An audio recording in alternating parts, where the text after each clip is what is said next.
বাংলাদেশ ও চীনের দ্বিপাক্ষিক সম্পর্কের ৫০ বছর পূর্তিতে শুভেচ্ছা জানিয়েছেন অন্তর্বর্তী সরকারের প্রধান উপদেষ্টা অধ্যাপক মোহাম্মদ ইউনূস। বাংলাদেশের জনগণের প্রত্যাশা পূরণে চীন আগামীতেও সহায়তা করবে বলে আত্মবিশ্বাসী তিনি।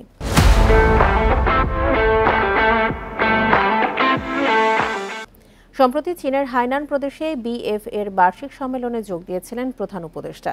এরপর বেইজিং সফর করেন তিনি। সেখানে অবস্থানকালে তার বিশেষ সাক্ষাৎকার নেয় চায়না মিডিয়া গ্রুপ। সে সময় চীনের সঙ্গে দ্বিপাক্ষিক সম্পর্ক নিয়ে নিজের দৃষ্টিভঙ্গি তুলে ধরেন প্রধান উপদেষ্টা।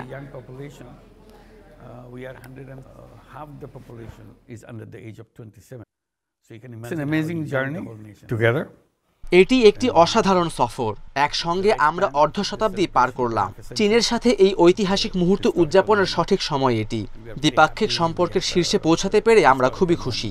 বাংলাদেশের জনগণ, বিশেষ করে তরুণ প্রজন্ম দেশকে যেভাবে রূপান্তরের স্বপ্ন দেখছে তা পূরণে চীন গুরুত্বপূর্ণ ভূমিকা পালন করতে পারে।